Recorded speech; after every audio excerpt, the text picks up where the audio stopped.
তো সেদিন যাচ্ছিলাম আমার পুরনো রুমমেটের সাথে রাজশাহী আইবাদে। তো দীর্ঘদিন পরে তার সাথে দেখা। তো বললো ভাই চলেন ঘুরে আসি। যেহেতু এটা বর্ষার মৌসুম চলছে আর নদীর পানি অনেক বেড়ে গেছে, তাই ভাবলাম বেরিয়ে আসা যায়। সেজন্য আমরা রিক্সা ভাড়া করে রুম থেকে চলে গেলাম রাজশাহী হাইটেক পার্ক বা রাজশাহী আইবাদের উদ্দেশ্যে। তো যাওয়ার পথে এই বল্লনপুরের এই রাস্তাটা খুবই চমৎকার একটা রাস্তা। যদিও রাস্তাটা একদমই নতুন, মানে পুরোনো রাস্তা যেটা ছিল সেটা কিন্তু এত সুন্দর ছিল না। বাট নতুনভাবে যখন মেরামত করা হয় রাস্তাটা রাজশাহীর অন্যান্য সৌন্দর্যপূর্ণ রাস্তার মতোই খুবই চমৎকার একটা রাস্তা। আপনারা কেউ যদি এই রাস্তা দিয়ে যেয়ে থাকেন তাহলে অবশ্যই দেখবেন যে এটা সৌন্দর্য আসলে কত সুন্দর। এবং এই এলাকাতে নতুন নতুন অনেক বিল্ডিং তৈরি করা হয়েছে, যার জন্য এই এলাকাটা কিন্তু আরো বেশি চমৎকার লাগে। মানে অনেক সুন্দর আর কি, যেটা ভাষায় প্রকাশ করার মতো না। নিজের চোখে দেখলে বুঝতে পারবেন আসলে কত সুন্দর এলাকা। সো রাজশাহী হাইটেক পার্কের দেখতে পাচ্ছেন মডেল মসজিদ, এবং হাইটেক পার্কের যে বিল্ডিংটা আছে সিলিকন টাওয়ার যেটাকে বলা হয়, সেটা কিন্তু আপনি এই রাস্তা দিয়ে গেলেই চোখে পড়বে। আর অপোজিট পাশে যদি আপনি দেখেন তাহলে রাজশাহী কোর্ট চোখে পড়বে। সো আমরা যাচ্ছিলাম হাইটেক পার্কের সামনে দিয়ে, এবং রাজশাহী হাইটেক পার্কের যে সিলিকন টাওয়ারটা রয়েছে তার পাশে যে পুকুরটা রয়েছে সেই পুকুর থেকে সিলিকন টাওয়ারটা দেখতেও অসাধারণ লাগে। তো যেহেতু শুক্রবার, সো প্রচুর পরিমাণে কিন্তু গ্যাঞ্জাম ছিল। আর সেখানে গিয়ে নাগরদোলা হঠাৎ করে চোখে পড়ে। নাগরদোলা দেখে আমি ভাবি যে হঠাৎ এখানে নাগরদোলা কেন? তো সেখানে একটা গ্যারেজের ব্যবস্থা ছিল, ছোট্ট একটা জায়গা। সেই গ্যারেজটাকে উঠায় দিয়ে এখানে একটা মেলার আয়োজন করা হয়েছে। আর সেখানে গিয়ে শুনলাম এই মেলাটা নাকি ১ মাস ব্যাপী থাকবে।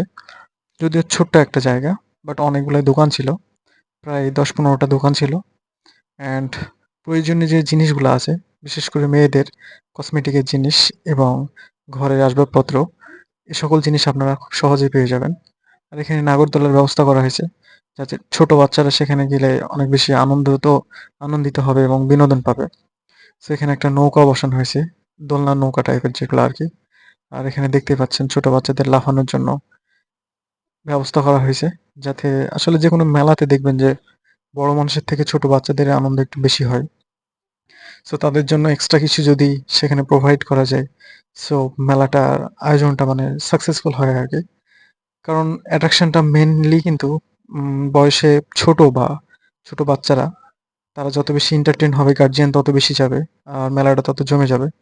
তো সেখানে গিয়ে দেখি বিভিন্ন খাবার-দাবারের ব্যবস্থা আছে, খেলনা খাবার। তো ছোট্ট একটা যেহেতু জায়গা, জাস্ট ৫ মিনিটে ঘোরা শেষ। এরপর আমরা চলে যাই আইবাদের দিকে। সো যেহেতু পানি অনেক বেশি বেড়ে গেছে, দেখতে অনেক বেশি ভালো লাগবে। দেখতে পাচ্ছেন আমরা আইবাদের একদম মূল ফটকে চলে আসছি। একদম আইবাদের মাথা যেটা শেষ, মানে এই রাস্তার শেষ সীমানায় আমরা যাব। সেখানে গিয়ে আপনাদেরকে পুরো নদী দেখানোর চেষ্টা করব। সো দেখতেই পাচ্ছেন বাঁধের উপরে অনেকগুলো দোকান বসানো আছে। অ্যান্ড এখানে বিভিন্ন ধরনের খেলনাও পাওয়া যায়। এটাই বাঁধের একদম শেষ প্রান্ত, যেখানে একটা গাছ লাগানো আছে, বটগাছ। আর আপনারা দেখতে পাচ্ছেন পশ্চিম দিকে, বাঁধের এটা পশ্চিম সাইড।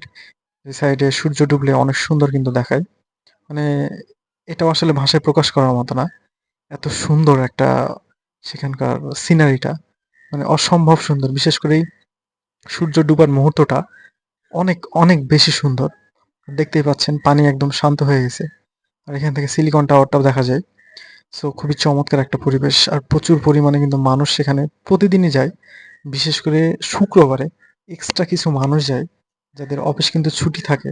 তারা কিন্তু শুক্রবারের এই দিনটা মিস করে না। মেক্সিমাম মানুষই কিন্তু শুক্রবারে যায়। সো শুক্রবারে গেলে একটা ঈদের মতো একটা ফিল পাবেন। চারিদিকে অসংখ্য মানুষ, নতুন, নতুন মুখ। তো দেখতেই পাচ্ছেন কি পরিমাণ সেখানে গ্যাঞ্জাম ছিল। প্রচুর পরিমাণে কিন্তু মানুষ। সো দেখতেই পাচ্ছেন যেগুলা একটু নিচে, যে দোকানপাটগুলা ছিল, ফুচকার দোকান, চটপটির দোকান ছিল, সেগুলা কিন্তু পানির নিচে তলিয়ে গেছে অলরেডি। কারণ এটা কিন্তু নদীরই একটা অংশ।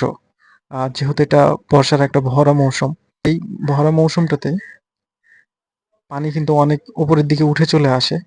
যার ফলে আশেপাশের বা নিচু জায়গাতে যে দোকানগুলা মানে স্থাপন করা থাকে সেই দোকানগুলা কিন্তু ডুবে যায়। সো আজকের ভিডিও এ পর্যন্তই। দেখা হচ্ছে নতুন কোনো জায়গায়, নতুন কোনো ভিডিওতে।